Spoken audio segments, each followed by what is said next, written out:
श्री स्वामी समर्थ. जय जय स्वामी समर्थ.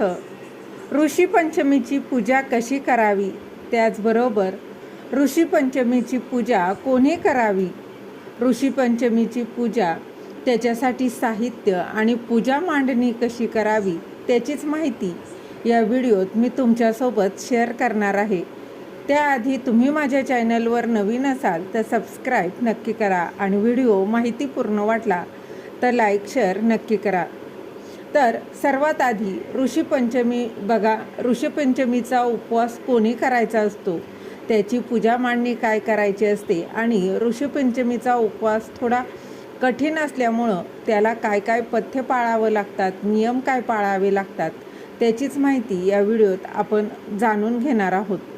तर सर्वप्रथम बघणार आहोत की ऋषीपंचमीचा उपवास का करतात, तर हे माहिती असणं खूप गरजेचं आहे. तर रुद्रासूर नावाच्या राक्षसाला इंद्रदेवांनी जेव्हा त्याचा वध केला होता त्यावेळेस इंद्रदेवांना ब्रह्महत्येचं पातक लागलं होतं. कारण रुद्रासूर हा राक्षस जरी असला तरी तो ब्राह्मण होता आणि त्यामुळे ब्रह्महत्येचं पातक हे इंद्राला लागलं.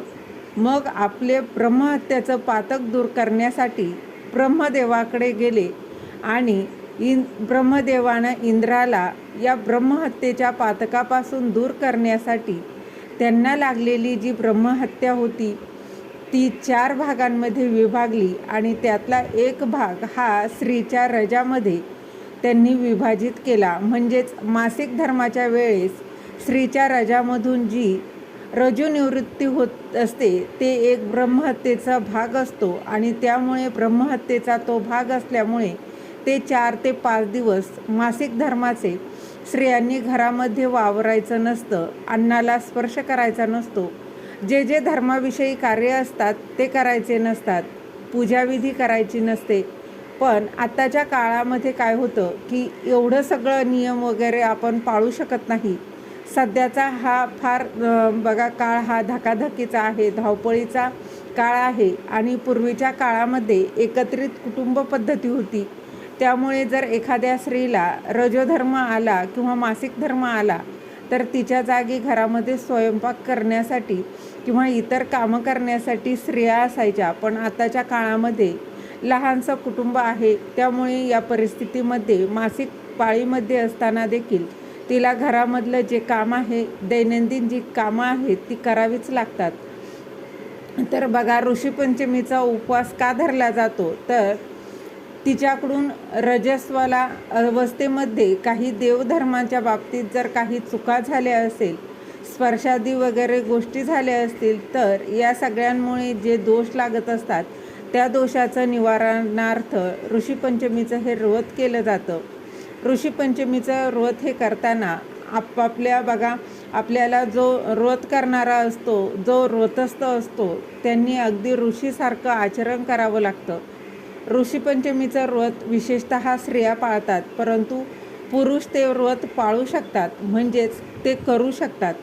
या दिवशी कश्यप, अत्री, भारद्वाज, वशिष्ठ, गौतम, जमाग्नी आणि विश्वामित्र या 7 ऋषींची पूजा केली जाते आणि हे 7 ऋषी ब्रह्मा, विष्णू आणि महेश यांचे अंश मानले जातात. असं म्हटलं जातं की हे व्रत केल्यानं सर्व प्रकारच्या पापांपासून मुक्ती मिळते आणि जीवनात सुख शांती मिळते.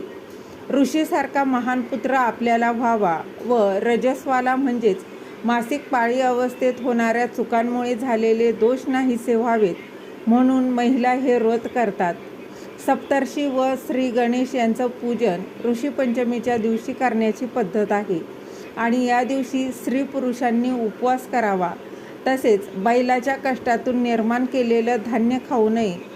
तर ऋषीपंचमीचं व्रत हे कोणी करायचं असतं, तर ऋषीपंचमीच्या कथेमध्ये सांगितल्याप्रमाणे ऋषीपंचमीची जी कथा आहे त्या कथेमध्ये सांगितलं आहे की जे ब्राह्मण आणि ब्राह्मणी ज्यांना बैल आणि कुत्रीचा जो जन्म मिळाला होता तर त्यांना त्या पशुयोनीतून मुक्त करण्यासाठी त्यांच्या मुलानं ऋषीपंचमीचं हे व्रत केलं होतं. तर त्यामुळे ऋषीपंचमीचं व्रत हे स्त्रिया पुरुष कोणीही करू शकतात आणि विशेष करून ज्या स्त्रियांना रजस्वाला धर्म येतो किंवा ज्या स्त्रियांना मासिक पाळी येते त्या प्रत्येक स्त्रीने ऋषीपंचमीचं व्रत हे आवर्जून करायला हवं. कारण पाळी आल्यामुळे, मासिक धर्म आल्यामुळे जे काही दोष स्त्रियांना नकळतपणे लागत असतात आणि त्या दोषांपासून आपल्याला पुढे जो त्रास होणार असतो किंवा त्रास आलेला असतो त्या सगळ्यातून मुक्तता मिळण्यासाठीच ऋषीपंचमीचं व्रत हे करायचं असतं. तर ऋषीपंचमीच्या व्रताची पूजा ही दुपारी 12च्या आत करायची असते. बघा, लवकरात लवकर पूजा करून आणि हा उपवास संध्याकाळी सोडायचा असतो. तर ऋषीपंचमीचं व्रत कसं करावं? तर ऋषीपंचमीचं हे व्रत अतिशय महत्त्वाचं व्रत आहे. आता हा जो काळ आहे हा पूर्णतः बदललेला आहे. सगळ्या गोष्टी आपल्याकडं जर शक्य होत नसेल तर मग ऋषीपंचमीचं व्रत करायचं नाही का? तर नाही, आपल्याला महत्त्व ऋषीपंचमीच्या पूजेला द्यायचं आहे आणि त्याप्रमाणे नियमानं करायचं आहे. बघा, नदीवर जाता नाही आलं तर तुम्ही घरी आंघोळ करू शकता, पण या नियमाप्रमाणे तुम्ही जर पूजा केली तर त्याचं फळ तुम्हाला 100% मिळेल. कारण हे व्रत बघा अनेक महिला देखील करत आहेत. सूर्योदयाच्या अगोदर आपल्याला लवकर उठून आघाड्याच्या काडीनं आपल्याला दात घासायचे आणि या दिवशी बघा ब्रशने दात घासत नाहीत. आंघोळीला साबण किंवा कुठल्याही प्रकारचं तेल न वापरता या दिवशी अंगाला तीळ आणि आवळा याचं चूर्ण करायचं, म्हणजेच पावडर वापरायचे आहे. याचं उटणं करून लावायचं आहे. जमलं तर पांढरेच वस्त्र परिधान करा, जर नसतील तर कोणतंही वस्त्र परिधान करा. मात्र या दिवशी काळं वस्त्र चुकूनही परिधान करू नका आणि स्वच्छ वस्त्र परिधान करा. शक्यतो नवीनच वस्त्र या दिवशी परिधान केलं जातं. तसेच या दिवशी नदीवर आंघोळीला महत्त्व आहे. जर नदीत वरती बघा किंवा तलावात वगैरे आंघोळीला जाता नाही आलं तर आपल्या घरातल्या पाण्यामध्येच गंगाजलाचा वापर करा. आणि त्यानंतर ते 7 सप्तऋषींच्या सुपाऱ्या ठेवतात. 8 नंबरची सुपारी श्री गणेशाची असते आणि 9 नंबरची सुपारी ही अरुंधतीची असते. असं म्हणजेच 9 सुपाऱ्यांची पूजा करतात. पूजेत पंचामृत, फुलं, चंदन, धूप, दीप आणि विविध प्रकारची फळं फुलं अर्पण केली जातात. पूजेदरम्यान ऋषी मुनींच्या आरती आणि मंत्रांचं पठण केलं जातं. त्यानंतर ऋषीपंचमीच्या व्रताची कथा ऐकली जाते आणि यानंतर काही व्यक्ती जलमुक्त किंवा फळविरहितही उपवास करतात आणि दिवसभर देवांसह 7 ऋषींचं या दिवशी ध्यान केलं जातं, जप केला जातो. तर बघा, आपण पूजा मांडणी कशी करायची तर ती थोडक्यात जाणून घेऊया. तर पूजा मांडणी कशी केली आहे ती बघा की सर्वात प्रथम एक चौरंग किंवा पाट घ्यायचा आहे. पूजेची जागा स्वच्छ करून घ्यायची. नंतर पाटाभोवती किंवा तुम्ही चौरंग घेतला असेल तर त्याच्याभोवती सुंदर अशी रांगोळी काढून घ्यायची. पाट ठेवायचा, त्याच्यावरती नंतर आपल्याला 9 सुपाऱ्या ठेवायच्या. पाटावरती प्रथम पांढरं कापड अंथरून त्यानंतर आपल्याला मधोमध तांदळाच्या छोट्या छोट्या राशी, त्यावरती 7 राशी करायच्या आणि मधोमध त्यानंतर एक एक करून त्याच्यावर 7 सुपाऱ्या ठेवायच्या.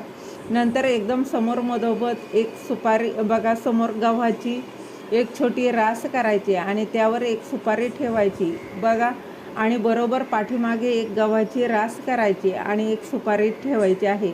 अशा मिळून म्हणजेच मध्ये 7, पुढे एक 8वी आणि पाठीमागे एक अशी 9 सुपारी ठेवायच्या. जी पुढची रास गव्हाची आहे ते गणपतीची असते. पुढील एक गव्हाची रास आहे आणि त्याच्या दोन्ही बाजूला 2 बघा पानाचे विडे देखील ठेवायचे आहेत. आपल्याला गव्हाच्या राशीच्या आणि त्याच्यावरती एक हळकुंड, एक खारीक खोबऱ्याचा तुकडा, एक नाणं असा विडा आपल्याला त्या पानावरती ठेवायचा.